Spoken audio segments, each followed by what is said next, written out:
ታላቅ ተቃውሞ ተደረገ። ካህኑ ባርስ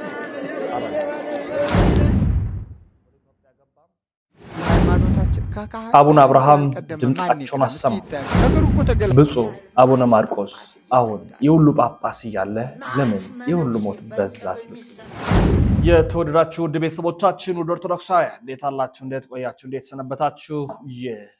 ያሮስ ነው።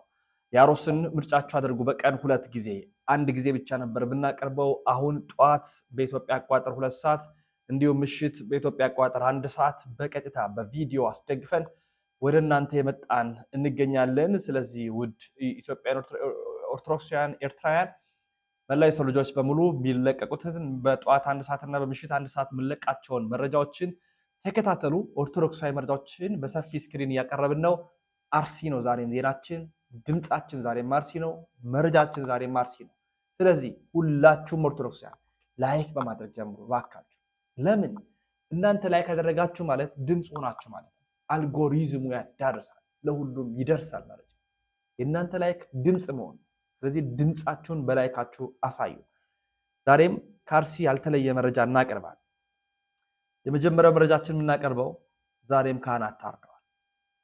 ዛሬም መከራ ሞት በስቷል። በምስራቅ አርሲ ዞን ሽርካ ወረዳ በሚታና ጋዶ ቀበሌ ሰኔ 8 2018 ዓ.ም በእርሻ ማሳ ላይ እንዳሉ በነበሮቹ ታግተው በበሬዎቹ ታግተው የነበሩ የጋዶ ማርያም ቤተክርስቲያን አገልጋይ ቄስ አባይነ ጠበቄ በአሰቃቂ ሁኔታ ተገድለዋል። ስርዓተ ቀብራቸውም በ10/10/2018 ዓ.ም እዚያው ሲያገለግሉ ከነበሩበት ጋዶ ማርያም ቤተክርስቲያን። ከዚህ በፊት እዚህ ወረዳ ላይ 169 ኦርቶዶክሳውያን መገደላቸውን ከ30 በላይ የሚሆኑ ይሞቱ ይኑሩ እንደማይታወቅ በወረዳው ካሉት ከ37 አብያተ ክርስቲያናት 11 ብቻ አገልግሎት እንደሚሰጡ አብዛኛዎቹ ቀበሌዎች ከኦርቶዶክስ መጽናታቸውና አዳዲስ ዲሞግራፊዎች የተፈጠሩ መሆኑን ለአክራሪዎቹም ስንቅና ትጥቅ እየቀረበላቸው እያለ እንደሆነ የአንድ ቤተ ክርስቲያን አስተዳዳሪ፣ አገልጋይ፣ አባት፣ ጠባቂ መከራ ተፈጽሞባቸው ተገድለዋል። እዚያው ተቀብረዋል። ይህ ብቻ ሳይሆን ከ30 በላይ የሚሆኑት ይኑሩ ይሙቱ እንኳን አይታወቅም። በአካባቢ ከነበረው 37 የሚጠጋ አብያተ ክርስቲያናት በወረዳው ማለት ነው 11 ብቻ አገልግሎት የሚሰጡ አርሲ ይቺ አሁንም አርሲ አባቶች ሄዱ፣ በሬ ተሸላልመው መጡ። የሆነው ነገር የለም። አሁንም ግን ይህ ነገር አልረገም። ስለዚህ እያንዳንዱ ነገር ምንድን ነው የተደረገ ያለው ነገር ምንድን ነው ብንል ምንም ጥያቄ ኦርቶዶክስ ላይ ትኩረት ያደረጉ ጥቃቶች ናቸው የተፈጸሙ። ስለዚህ በጣም ሊያስነባን ሊያሳዝነን ይገባል። ብፁዕ አባታችን አቡነ ማርቆስ የሐዋርያና የወንጌል አባት ናቸው። ሀገረ ስብከታቸውም የሚመሩበትም ኃላፊነታቸውም ሐዋርያዊ አገልግሎት ላይ ስብከተ ወንጌል ላይ የበላይ ኃላፊ ሊቀ ጳጳስ ናቸውና ይህ ሁሉ ጳጳስ እያለ እንዴት ነው እንዲህ መከራ የመጣብን አሉ። ይህን ያህል መዓት ጳጳስ እየተንጋጋ መዓት መነኩሴ በእንቅብ የሚሰፈር መዓት ቄስ መዓት ዲያቆን በስመ አብ የማይል ስሙን ዲያቆን ነኝ እያለ ነገም እኮ ብር አባበላችሁ ነው እንጂ ጧፍ አበራህ እንላለን። የጥቅስ ኧረ የለም ብር አባበላህ ነው ብጠማ ጠጣህ ነው እንጂ ጧፍ አላበራህም የሚል እኔ አልሰማሁም በሕይወት። ይሄ ሁሉ መስቀል የጨበጠ ቄስ፣ ይሄ ሁሉ መነኩሴ፣ ይሄ ሁሉ ጳጳስ ምን እየሰራ ነው? አሁን እኮ እኔ እውነት መናገር በጣም አስፈሪ ሆነ እኮ። እንዲህ ያፈራ ይፍራ እንጂ ክፉ መናገር ነው እንጂ ክፉ ሰው ሲገላ አትግደል ማለት ክፉ ነው እንዴ? ክፉ ነው ያስብላል። እውነት ነው። ይሄ ሁሉ እያለ ይሄ ሁሉ መከራ እንዴት መጣ? የሁሉ አባት እያለ ከ60 ያላነሰ አባት ከ42 ሺህ ያላነሰ አብያተ ክርስቲያናት ከ400 እስከ 500 ሺህ የሚጠጋ ካህናት ባሉበት የሁሉ መከራ እንዴት መጣ? እጅግ ያሳዝናል፣ ያማል፣ ልብም ይሰብራል በእውነት። ብፁዕ አባታችን አቡነ አብርሃም ካህን እኮ ነው መምራት የነበረበት። ነገር ተገላበጠ። እኛ ነበር ከፊት መሆን የነበረበት፣ ምዕመናን ከፊት ለሃይማኖታችን ካህን ያልቀደመ ማን ይቅደም? እስኪ ይታያችሁ። ነገሩ እኮ ተገለባበጠ። ምዕመኑ ስለ እምነቱ ይሞታል፣ ይሰደዳል፣ ይንገላታል። ካህኑ ደግሞ እንጀራ ፍለጋ ይንገላታል። እንጀራ ፍለጋ እረ ስማችን ጠፍቷል። ብዙ መናገር ይችል ነበር። አሁን ግን መናገርን ለምን አልተናገርም ይሉኛል። አልናገርም እባካችሁ ተውኛው። ወደ ስራ እንግባ ካላችሁ እንግባ፣ እንስራ። ምን እንስራ እንበልና እንመካከር። ቤተ ክርስቲያኒቱን እንዴት እናሻግራት ካላችሁ ነው። ስለ ኑሯችን ብቻ ተጨናቂዎች ሆነናል። ለዚህም ነው መናናቆ የተፈጠረ። አብያተ ክርስቲያናት ሲቃጠሉ በታሪካችን ውስጥ እንደዚህ ታላላቅ ገዳማት፣ አድባራት ክፎች ተነስተው ሲያቃጥሏቸው እኔም አብሬ ብለው እኮ እየገቡ የተቃጠሉ ወገኖች አሉ። መሰረቷ ጸንቶ ሲኖር ነው። መሰረቷ እየተናጋ ክብሯ እየተነካ እዚህ ግቡ በማይባሉ ዘመን በወለዳቸውና በፈጠራቸው እየተሰቃየች ክርስቲያኖች በዋሉበት ብፁዓን አባቶች ዝምታቸውን ሰብረው መልእክታቸውን እያሰሙን ይገኛሉ። ይቺ ቤተክርስቲያን በሁሉም በዚህ ሁሉ መከራ ውስጥ ብትሆንም የምትሻገር ቤተክርስቲያን ናት። ታልፋለች። የማታልፈው ነገር የለም፣ ያልፋል አሉ ብፁዕ አባታችን አቡነ በርናባስን ጨምረው። እስካሁን ድረስ ይችን ቤተክርስቲያን የኛ ጌታ በረቀቀ ጥበቡ አቆይቷታል። አሁንም ያለው ፈተና የበለጠ ያጠነክራታል። የዚህ አይነት የጎሳ የብሔር የቋንቋ አስተዳደር ከሌለ አገር አታድግም ማለት ነው። ዋናው ሲስተሙ ነው። ህዝባችን የገደለው ሲስተሙ ነው። ይሄ ሲስተም ካልተቀየረ አልፎ ተርፎ ደግሞ ከእንቅርት ላይ ጆሮ ደግፍ ደሞ አሁን አክራሪ የሚባል የመንን ከንቶ ያደረገ ይሄው እነ ሶሪያን ከንቶ ያደረገ እነ ሶማሊያን ከንቶ ያደረገ አሁን እኮ ሴሉ ቀስ እያለ ይሄ እኮ ማብቂያ ይመስላችሁ ጅማሬ ነው። በዚህ አይነት እንዲያው ሙስሊሙም ጤናማው ሙስሊም፣ ጤናማው ፕሮቴስታንት፣ ጤናማው ሌላው ካቶሊክ፣ ጤናማው ሌላው ማንኛውም ህዝብ ከኦርቶዶክሱም ጋር አንድ ሆኖ እግዚኦ ካላለ አንድ ሆኖ መመከት ካልቻለ እያንዳንዱ ተራ በተራ አይቀርለትም። ሙስሊሙ ራሱ አይቀርለትም። ዲያብሎስ ለራሱ ያዘጋጀው በዓለም አቀፍ ያዘጋጀው ክፍል ነው። በጣም ጨካኝ ነው፣ አረመኔ ነው። ምክንያቱም ቢገል በሰማይ እኮ ብዙ ነገር የሚጠብቀው አለ፣ ጥሩ ነገር ይጠብቀሃል እየተባለ ነው። ቢያርድ አሁንም እኮ እውነት ቀናነቱ ካለ እኮ አሁን ባርሴም ይሁን በሌላው እኮ አሁን ቀናነቱ ካለ እኮ ራሳቸውን እንዲጠብቁ ማድረግ ይቻላል። በጣም ቀላል። ይቺ ቤተክርስቲያን እስቲ ተመልከቱ፣ ፊደልን፣ ቋንቋን፣ ታሪክን፣ ስነ ህንፃን። መቼም ኢትዮጵያ ታሪካዊት ሀገር ጥንታዊት ሀገር ለመባል ያበቃት እኮ በኢትዮጵያ ኦርቶዶክስ ቤተክርስቲያን። ግን ከንጉሱ መንግስት መገልበጥ ጀምሮ ጠላት ወጣት ፖለቲከኞች የንጉሱን መንግስት የጣሉት አንድ ቁጥር አንድ ጠላት ኦርቶዶክስ ቤተክርስቲያን። ለምን ሲባል ከነገስታቱ ጋር አብራ ነበረች እና ምን ታድርግ? ሲኖዶስ አልነበራት፣ መዋቅር አልነበራት። የበላይ ጠባቂዎቹ ነገስታቱ ናቸው። የትጠጋ ይሄው ዛሬ ጠቅላይ ሚኒስትሩ ሚስቲቱ ፕሮቴስታንት ስለሆኑ አይደል ይሄ ሁሉ ፓስተር ዛሬ ደጋፊ ሆኖ? ለምንድን ነው? ነገ ጧት መሐመድ ቢቀመጥ ደግሞ ሙስሊሙ በሙሉ ደጋፊ ነው የሚሆነው። ይሄ ሰው ልጅ ባህሪ። የምርጫም ሰሞን አይታችሁ እንደሆነ ሁሉም ትንቢት ተናጋሪ ነው። ጥሩ ነው። እኛ ምን ሁሉም ትንቢት ተናጋሪ ነው። ገና እኛ 100 ዓመት እንትን ማለት ለምን ያ ላይ ያለው የነሱ ሃይማኖት ስለያዘላቸው ነው። ኦርቶዶክስም እኮ ይሄው ነው። ምን ማድረግ ነበረባት ያን ጊዜ? የድጓ መምህራን፣ የቅኔ መምህራን፣ የመጻሕፍት መምህራን፣ እነዚህ አብነት መምህራን ከውሻ ጋር እየታገሉ በቁራሽ እንጀራ በጥሬ ተምረው እንደገና ደግሞ በቁራሽ እንጀራ በጥሬ እያስተማሩ እድሜ ልካቸውን ነው። ይሄን ብራና ፍቀው ቀለም በጥብጠው ብዕር ቀርጸው ደሞዝ ሳይኖራቸው ታሪክ ያቆዩ እኮ በረሃብ ቀበቶ ታጥቀው ነው።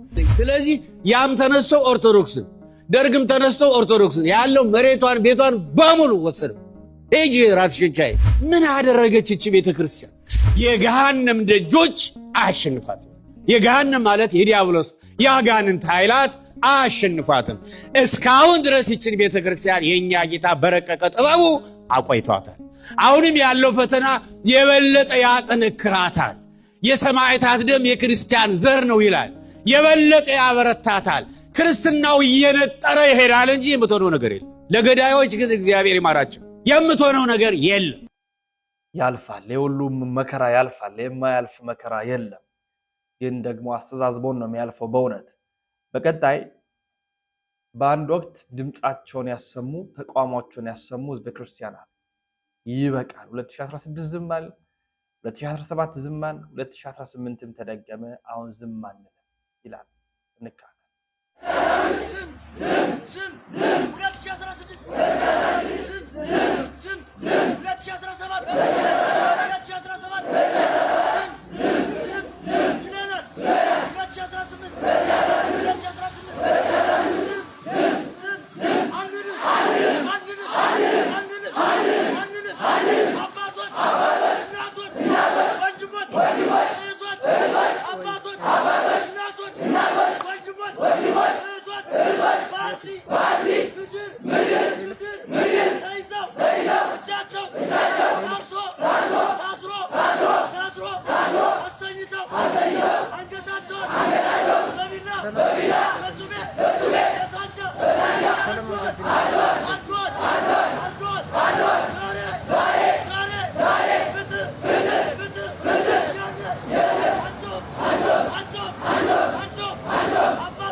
እቺ ቤተክርስቲያን መከራ ውስጥ ናት። መከራ ውስጥ ሞት ቀላል ሆኗል። አባታችን አባ ገብረ ኪዳን ላስቲክ እንደመበጠስ ብለው እንደዚያ ሞት የቀለለበት የምንሰማቸው ወሬዎች የወረዱበት የቀለሉበት ጊዜ ላይ ደርሰናል እንገኛለንም ጭምር። ነገር ግን አሁን አባ ገብረ ኪዳን ከሚመጣብን መከራ ከሚደርስብን ፍጅት እኛ ራሳችን እርስ በርስ የተገዳደልነው አይበዛም ወይ ይላል። እይታቸውን ወድጄላቸዋል። የአባታችን አባ ገብረ ኪዳን ርዕሰ ሊቃውንት ክርስቲያን ታረደ ተብሎ ይጮሃል። እርስ በርሳችን ግን እኛ የተራረድነው አይበልጥም ወይ? እግዚአብሔር ያሳያቸው።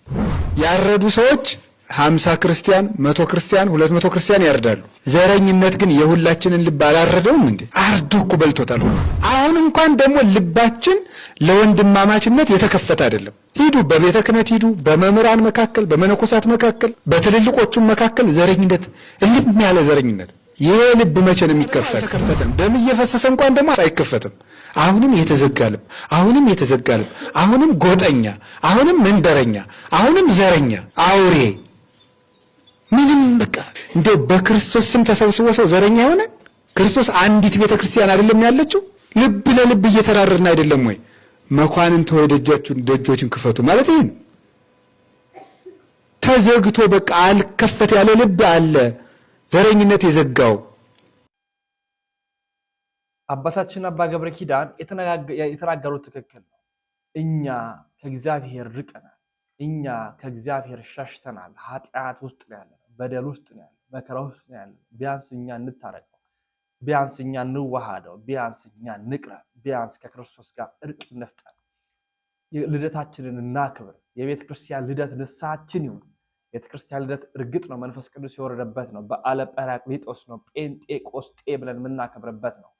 ነገር ግን የኛ ልደት ከስጋዊ ልደታችን ባሻገር ከቤተ ክርስቲያን መወልዳችንን ባሻገር በቅዱስ ሚስጢሩ ደግሞ ልደታችንን እናክብር። ልደታችንን እናክብር። ስለዚህ ያ ልደት የሚከበረው እኛ ወደ እግዚአብሔር ስንቀርብ፣ ያ ልደት የሚከበረው ቅዱስ ሚስጢሩን ስንቀበል፣ እኛ መጀመሪያ እንታረቀውና እሱ እግዚአብሔር የማይፈርድ ከሆነ እንመለከታለን። ፈትኑኝ ይላል እግዚአብሔር። ፈትኑኝ ያለ አምላክ ልዑለ ባህሪ ቅዱስ እግዚአብሔር ብቻ ነው። ስለዚህ የሰማይ ደጅ ባልከፍትላችሁ ነው የሚል ያን የሰማይ ደጅ የሚከፍትልን እኛ ልቦናችንን ስንከፍት ነው። ስለዚህ ያንን እናድርግ። ወንድሞቻችን ጥቁር ለብሰው ስለ አርሲ ዛሬም ድምፅ ይሆናል። ማህበራዊ ሚዲያውን ለበጎ ነገር የሚጠቀሙ ቀላል የሚባሉ አሉ። ብዙዎች ዛሬም ቀላል ያልተባለውን አገልግሎታቸውን በማህበራዊ ሚዲያ እያደረጉ ይገኛል። ለሁለት ነገር ነው የመጣሁት። እስኪ ቪዲዮ ሸርና ኮፒ ሊንክ አድርጉት። እያስጠፉት እኮ ነው መከራ የሆነ። እንዲሁ የመጀመሪያው ጥያቄ በኦሮሚያ ክልል ውስጥ አርሲ፣ ሽርካ፣ ወለጋ ምናምን በሚባለው በአጠቃላይ ለተከታታይ ዓመታት የተደረገው ጭፍጨፋና ግድያ እስከ ትናንትናዋ ቀን ድረስ ዛሬም ሊኖር ይችላል። በየቀኑ የሰው ልጅ ይሞታል።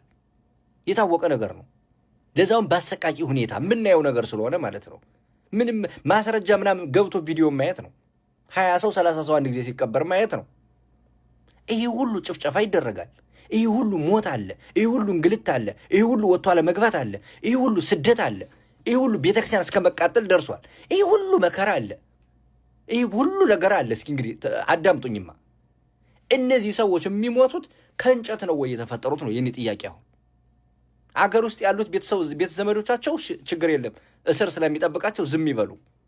የተናገሩት መምህራንም ጨለማ ቤት ውስጥ ታስረው ስላለ እኔ እንደው የመጀመሪያው ጥያቄ ከኢትዮጵያ ውጭ ያለ ቤተ ዘመድ የለንም። እነዚህ ሰዎች ከእንጨት ነው ወይ የተፈጠሩት? እንዲሁ ሃይማኖቱን የቀየረው ሆኖ ከቶ ዝም ብሎ ነው እላለሁ አንዳንድ ጊዜ። እንዲሁ ሃይማኖቱን ቢቀይርስ እንኳን ስጋ ዝምድና ያለው የለንም። የተማረ ሰው የለንም በዛ አካባቢ። ይህ ጉዳይ አሳስቦት እንቅልፍ ነስቶት ቁጭ ብሎ ለምንድን ነው የሰው ልጅ የሚሞተው እያለ የሚያስብ የለንም። እኔ ይገባኛል በእውነትም እንቅልፍ አልባ ባድር ክርስትናዬ ስለሆነ ይዞኛለሁ ማለት ነው። በክርስትናቸው ምክንያት እየሞቱ ያሉት እኔ የሞትኩ ያህል እናትና አባቶች እዛ ውስጥ የሞቱ እህቴ ምናምን የሞተች አድርጌ ስለማስበው እንቅልፍ አጥቼ ነው ያለሁት። እኔ አሁን እንቅልፌ አልተኛም። 20-30 ሰው አንድ ጊዜ ሲቀበር እያዩት በክርስትናው ምክንያት ታርዶ በ21ኛው ሴንቸሪ። እኔ እንደው ቤተ ዘመድ የለንም፣ እንደው ዘመድ የለንም። እንጨት ነው ወይ የተፈጠሩት እነዚህ ሰዎች ይላሉ አንዳንድ ጊዜ። ሁለተኛው ጥያቄ ደግሞ አሁን አንተ ቤተክርስቲያን የምታስተዳድረው ሰውዬ የምትፈርመው ቤተክርስቲያን ልትመራ የተቀመጥከው በስልጣን ደረጃ ያላችሁት ከላይኛው መዋቅር እስከ ታችኛው ድረስ ህንፃ የምታቆሙት በየከተማው ምናምን፣ አሁን እግዚአብሔር እንግዲህ ይህን ህንፃ ሰራችሁት አሳምራችሁ ብሎ ነው በኋላ በፍርድ ቀን እንግዲህ የሚቀበላችሁ? ይህ ህንፃው አይሰራ ማለት እኮ አይደለም። አሁን ቤተክርስቲያን አሁን በነገራችን ላይ ክርስቲያኖች ኦርቶዶክሳውያን እየሰማችሁ ነው። የኢትዮጵያ ኦርቶዶክስ ተዋሕዶ ቤተክርስቲያን እኮ ቅን የሆነ አሰራርና ኢኳል የሆነ ዲስትሪቢዩሽን ቢኖር እኮ አይደለም ለኛ ለክርስቲያኖች ቀርቶ ለመላው አፍሪካ እኮ ትተርፋለች። ይህ እኮ ፋክት እኮ ነው። ለምንድን ነው ግን እኔ በነገራችን ላይ ማለት ነው ይህ መከራ ካላሳሰበ ምንድን ነው የሚያሳስባችሁ? አሁን በነገራችን ላይ ህንፃ መስራቱ ይደርሳል፣ ችግር የለም። አስቸኳዩ ነገር አሁን እንደዚህ የታረዱት እንደዚህ ተርፈው የተሰደዱት መከራቸው የሚበሉት በየቀኑ ድንጋጤ ይዟቸው ያሉት አሁን እነሱ እንግዲህ በእግዚአብሔር ፊት እንዴት እንደሚካሰሱ ግን አስባችሁታል? ክርስቶስ ነግሮን የሄደው ነገር ነው። ከነዚህ ከተናናሾች ለአንዱ ያላደረከው ለሌላ አላደረክም ያለው ነው። ይህ እኮ የፍርድ ቀኑ ጥያቄ እኮ ነው። በነገራችን ላይ አሁን ከሊቃነ ጳጳሳት እስከ ታችኛው መዋቅር ድረስ የምናመልጥ ነው የሚመስላችሁ? በቤተክርስቲያን ውስጥ የምናልፍ ሰዎች ይህ ጉዳይ እኮ መጽደቂያችንም መኮንኛችንም እኮ ነው። በእኛ ዘመን ያለ እኮ ነው ይሄ። እነሱ ስለ ስሙ መከራ እየተቀበሉ ነው ያሉት። እኛ እኮ የተመቻቸ ቦታ በተለይ ያለነ በጣም እኔ በነገራችን ላይ በቪአይፒ ደረጃ ለፍርድ የተዘጋጀ ነው የሚመስለኝ። በተለይ በዚህ በአውሮፓ ምናምን በአጠቃላይ ከኢትዮጵያ ውጭ ያለን ሰዎች ምግብ በልተን የምናድር ምናምን የተስተካከለ አልጋ ላይ ምንተኛ ምናምን እኔ አንዳንድ ጊዜ ግርም ነው የሚለኝ። እንደ ቤተ ዘመድ የላቸውንም እነዛ ሰዎች ነው የመጀመሪያው ጥያቄ። ሁለተኛው ደግሞ ቤተ ክርስቲያን መቼ ነው እንደዚህ የሚሰደዱትን መከራ የሚበሉትን ህንፃ ስላሴን መስራት የምትጀምረው ነው ጥያቄ። አይበቃችሁንም? ወዳችሁ አልሞላም ኪሳችሁ?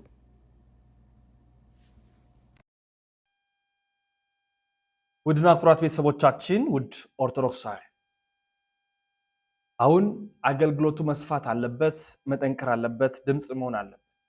እስቲ መለስ ልበልና በፕሮቴስታንት ቤተ እምነት የሚገኙት አሁን እኛ ሊተርጂ የለንም፣ ስርዓት አምልኳችን የወደቀ ነው፣ እኛ መዋቅር የለንም፣ እኛ መሰረት የለንም፣ እኛ እምነታችን የተበታተነ ነው፣ ቃለ ሕይወት መሰረተ ክርስቶስ እያልን እርስ በርሳችን የምንበላላንን እንጂ አንድ አይደለንም። ነገር ግን ካቶሊክና ኦርቶዶክስ የራሷ የሆነ ስርዓት አምልኮ አላት። የአባቶች እምነት አሏቸው። መጽሐፍ ቅዱስን የሚተረጉሙበት የሚጠይቁበት የራሳቸው እውነት አላቸው። እኛ ያ እውነት የለንም ሲሉ የተገለጠላቸው ይገኛል። ከራሳቸው ቤት ከራሳቸው መጋቢ እውነቱን የገለጠውን ሰባኪ ቬሪ ደንጀረስ እኮ ነው ሊተርጂ ሌስ መሆን። ዩ ኖው ሊተርጂካል ቸርች መሆንና ሊተርጂ ሌስ ቸርች መሆን ታውቃላችሁ? ሊተርጂ ያለው ቸርች መሆን ማለት እንደ ካቶሊክ እና እንደ ኦርቶዶክስ ህዝቡ የሚያውቀው አስተምሮና ዶክትሪን ወርሺፕ ያለው ማለት ነው። ሬቨረንስ ያለው ማለት ነው። ፈርሃ እግዚአብሔር ያለው ማለት ነው። ማለት ቸርች የለም ፈርሃ እግዚአብሔር። አምልኮ ስንመራ ምን መርቻ ቃሉ ስንሰብክም ፈርሃ እግዚአብሔር የለንም። ምክንያቱም ህዝቡ ኦፌንድድ ስለሚሆን ምፈልገውን ነው የምንሰጠው። እኛ ጀማው የሚመራን ሆነናል። አስተምሮና የራሳችን ዶክትሪን የሚመራን ቤተ እምነት የሚመራን አለ። ሃይማኖት እኮ ነው ባይደው እኮ ሃይማኖተኞች አይደለንም እኛ። አው ሃይማኖት ነው። ምን አለክ? ምንድነው ያለክ ሃይማኖት? ማተብ አለክ? ባይደው ማተብ ማሰርን ዝም ብለህ እንጨትን አንገት ላይ ማድረግ እንዳያደርግ ሂድና ሙስሊም ክርስቲያን የሚገልበት አገር ላይ መስቀል አድርግ ግደለኝ ማለት ነው። መስቀልን ክርስቲያኖች ረግጠው በሮማ ክፍለ ዘመን ትፋበት ካድበት ከመባልበት ከምረግጠው ያዳነኝን መስቀል ሰቅዬ ይገደላሉ ብሎ ነው አንገት ላይ የወጣው ከመሬት መስቀል። ምንድነው ክታብክ? ምንድነው አንገት ላይ ያለው? ምንድነው የምትሞትለት ሃይማኖት? የለንም። ምክንያቱም ሃይማኖት ለኛ እምነት መገልገያችን እንጂ እምነታችን አይደለም። እምነት የለንም። ባይ ዘ ዌይ ትውፊት ከሌለክ፣ የአባቶች አስተምሮ ከሌለክ፣ የምታምነው አናቅስት ከሌለክ፣ ምታነበንበው ከሌለክ፣ መጽሐፍ ቅዱስን እንደ ፍጥርጥሩ እያደረክ እየበተንክ ጌታ ተናገረኝ እያልክ ምትበታትን ከሆነ ምንድን ላይ ነው የቆምከው? ናው ዩ ስታንድ ኦን ዩር ኢሞሽን። ስለዚህ ኢሞሽን ላይ ከቆምክ ኢሞሽን ይወስድሃል እና ህዝብ እየመራን ነው።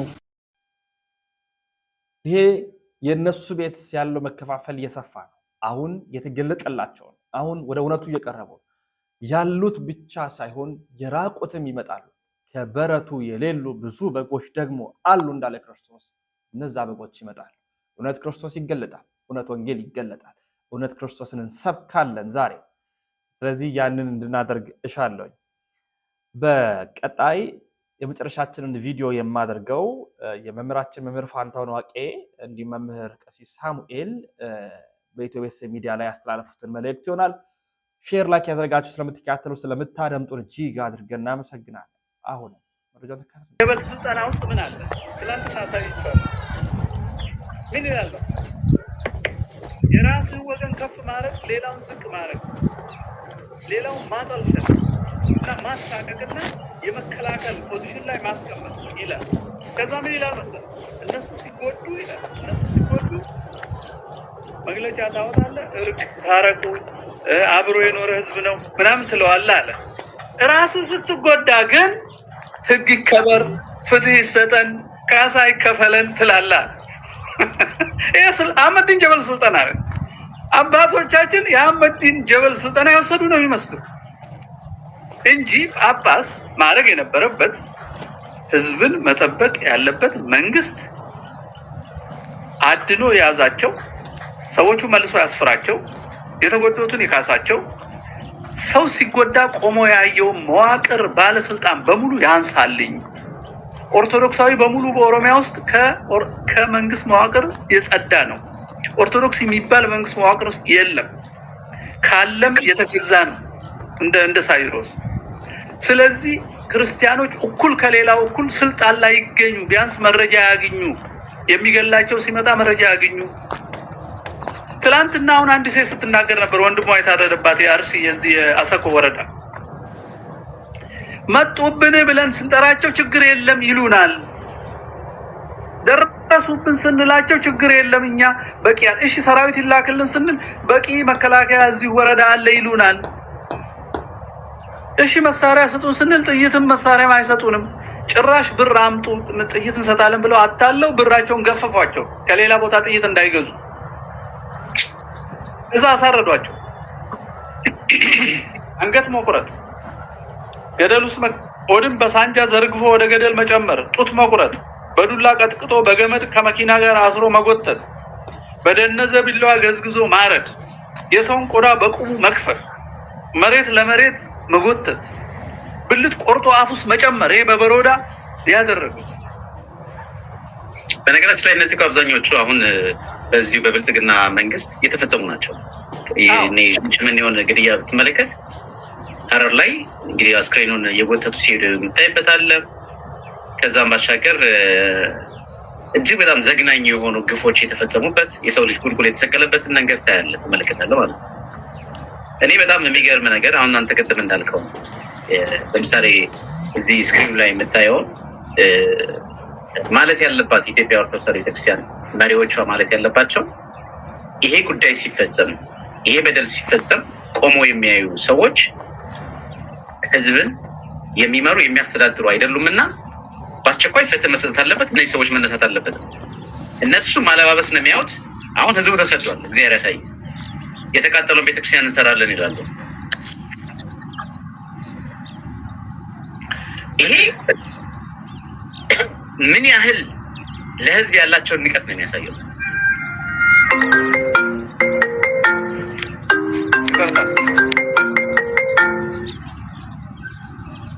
ይሄ ለህዝብ ያላቸውን ንቀት ነው የሚያሳየው። እውነት እግዚአብሔር የሚያውቀው ማለት ነው። ምክንያቱም የህዝብ መኖር አልቻልንም፣ ቁጥሩ የሚሳደደው ይበዛል፣ የሚቃጠለው ቤተክርስቲያን እየጨመረ የሚሞተውም እየጨመረ ነው። ስለዚህ እዚህ ቦታ ላይ ተደጋጋሚ ነገር ካለ አሁንም ነገ ጠዋት ሚሊዮን የሚወጣበትን ገንዘብ አውጥተህ ለዚህ ደግሞ ገንዘብ ማሰሪያ ላርሺ ተብሎ ህዝቡ ይረባረባል። ብዙ ጊዜ እንደምታየው ቤተ ክህነት ውስጥ ዋነኛ የሙስና ወይም ደግሞ የገንዘብ ምንጫቸው የሆነ ልማት መደረግ አለበት። የልማት ነገር ሊደረግ ሲባል ጨረታ ከጨረታ ጀምሮ ኪሳቸውን ያደልባሉ ማለት ነው። አሁንም ይሄ ነገር ካልሆነ በስተቀር ለዚህ ህዝብ የሚያስፈልገው ህንፃ ቤተክርስቲያንን መገንባት ነው ወይ? የሚያሳርፈው ህንፃ ቤተክርስቲያንን መገንባት ነው ወይ? የተሰበረ ልብ የተራበ ሰው ድንጋይ መስጠት ነው የእነዚህ ሰዎች አካሄድ ማለት ነው። አሁን በዚህ ህዝቡን አሳስቶ በቃ የተቃጠለው 100 ዓመት እድሜ የፈጀበት ቤተክርስቲያን ተቃጥሏል። ስለዚህ ቤተክርስቲያን እንስራ። ይህ ህዝብ አሁንም የዋህ ነው፣ ገንዘብ ያዋጣል ማለት ነው። መልሰው ያቃጥሉታል። ይሄ ነው ወይ እነዚህ ሰዎች ጋራንቲ የሚያደርጋቸው? እንደ አንድ የኢትዮጵያ ኦርቶዶክስ ቤተክርስቲያን ለመሪው የሚጨነቅ ለሚመራው ለመንጋው የሚጨነቅ መልካም እረኛ ነኝ የሚል አካል እናንተ ጳጳሳት የሆናችሁ ማለት ነው። ለሚጠፋው ለሚሞተው ህዝብ ግድ ካላችሁ እስኪ ወጣችሁ በአርሲ ላይ የተፈጸመው ግድያ አሁን እነዚህ የምታያቸው እዚህ ጋር ጠቅላላ የምታያቸው አንደበታቸውን ወጥተው በቪዲዮ የመጣ ነገር አለ? የለም። አልሰማንም፣ አላየንም። ግን እንዲህ ያሉ ብፁዕነታቸው እንትና እንደዚህ ያሉ የሚል ነገር በጽሁፍ ትሰማለህ። ወንድ የሆነ ጳጳስ ማለት ላይ እነዚህ እግዚአብሔር የሚፈሩ ከሆነ እና ለእግዚአብሔር የታመኑ ከሆነ ወጥተው በህዝብ ላይ የተፈጸመው ግፍና በደል መቆም አለበት። መንግስት ይህን ነገር ማስታገስ አለበት። ፍትህ መከበር መቻል አለበት። ኦርቶዶክሳውያን እስከ መቼ ተሳደው መኖር አለባቸው? የፍትህ ጥያቄ መጠየቅ ይገባ ነበር። ግን አንተ እንዳልከው አንተ ስልጠናውን የወሰዱት እነሱ ናቸው ወይ ብለን ለመናገር የምንችልበት አይነት አጋጣሚ ይፈጠራል እና ይቅርታ አቋረጥኩ። አይ ነገሩ ተያይዞ እስከ ዛሬ እንደደረሰ ሁሉም ቦታ በመዋቅር እንደፈጸሙት ኦነግ፣ ህወሓት፣ ጽንፈኛ ዋብያ ሶስቱ ናቸው። ወለጋ ስንሄድ እነዚህ ተረፈናዚዎቹ አሉ። የነ ሌንጮ ለታው አለ። ማራጅ ነው፣ ያ ማራጅ ነው። እኔ እንዳው ሰው እነሱ እየረሱ ስላስቸገሩና አብይ አህመድም ሾርት ሜሞሪ እያለ በመናፈሻ አታልላቸዋለሁ ብሎ ስለሚያሾፍ ሰው የረሳውን እንዲያስታውስ ላድርግ ብዬ ነው። ከዛነን ላይ ላንሳ። ቀሲስ ለምሳሌ መጀመሪያ ያኔ ሲጀምሩ ኦነግ ብቻውን በማጎሪያዎች ነበሩት ክርስቲያኖችን የሚያጉርበትና የሚገልባቸው። ለምሳሌ በደኖ እስር ቤት አለው። በደኖ ቡርቃ ኦነግ እስር ቤት አለ። ቡርቃ የሚባል ቦታ አንያ ገነሜ አንያ ኦነግ እስር ቤት አለ። ገንታ የኦነግ እስር ቤት አለ። ወተር የኦነግ እስር ቤት ነበረ። የተፈጁ ሰዎች ቁጥራቸው በውል አይታወቅም። ጋራ ሙለታ አውራጃ የነበረው ያሉ ወረዳ ቀበሌዎች ውስጥ ያለቁ ሰዎች ክርስቲያኖች ቁጥራቸው ፈጽሞ አይታወቅም። በ1984 ማለት ነው። ፍጅቱ የተፈጸመባቸውን ቦታዎች ማስታወስ ያስፈልጋል። ገለምሶ ከተማ፣ ገቦ፣ ገለምሶ ወረዳ፣ ደርኩ፣ አብሩ ወረዳ፣ ዱቤ፣ ሀርዲ፣ ጉባ ቆርቻ የሚባለው ወረዳ፣ ድክቻ፣ ወፊ፣ ወይኒ ጉዶ፣ ዳንሴ፣ ወይኒ ቀሎ፣ አንጫር፣ አሰቦት ገዳም፣ በልበልቲ፣ ጉርባ ጃርቲ ገደል። እዚህ ገደል ውስጥ ሰዎች እየተጨመሩ አልቀዋል። ያገዳደሉ አይነት ቅድም ያልኳቸው ነው። መቆራረጥ፣ በሜንጫ አንገት መቁረጥ፣ ገደል መወርወር፣ በቢላዋ ማረድ፣ በሚስማር ግንድ ላይ በመቸንከር፣ በመስቀል ብልትንና አካልን መቁረጥ፣ ሰውን መስቀል፣ የዘር ፍጅቱ የተፈጸመው ለምሳሌ ሰኔን እስከ ነሐሴ ባለው ውስጥ ብቻ ይሄ ተፈጽሞ ከዛ በ1980 ይሄ እኮ ቀጠለ፣ ዝም ብሎ ቀጠለ። እስከ ዛሬ አመጣዋለሁ ቀጠለ። በ1985 በሀብሩ ወረዳ ገደል ውስጥ 16 ጆኒያ የሰው ጭንቅላት ተሰብስቧል። 16 ጆኒያ፣ እያንዳንዱ ጆኒያው ስንት ጭንቅላት ነው የሚገባው? በሀብሩ ወረዳ በ1985 ከገደል ውስጥ 16 ጆኒያ የራስ ቅል ተሰብስቧል። ሰኔ 1984 ዓመት ጀምሮ በምዕራብ ሐረርጌ የሚገኙ አማራዎች እየተለቀሙ ከተወሰዱ በኋላ በሀብሩ ወረዳ ጥርሶ ገደል እየታረዱ ተጣሉ። ይሄን ያደረገ እምነት አይደለም? ይሄን የሚያስተምር ግድያ የሚያስተምር እምነት ያለው ሰው አይደለም? ሊቢያ ያረደን አይደለም? ይሄን ያደረገው የነ ኢስላሚክ ኦሮሚያን መሰረታለን ሲል የነበረው እና በዋቆ ጉቱ ስር የሰለጠነው ጀራ አባገዳ ልጆች አይደሉም? እነሱ አይደሉም ከሌንጮ ልጆች ጋር ተባብረው ሰው ሲያርዱ የነበሩት?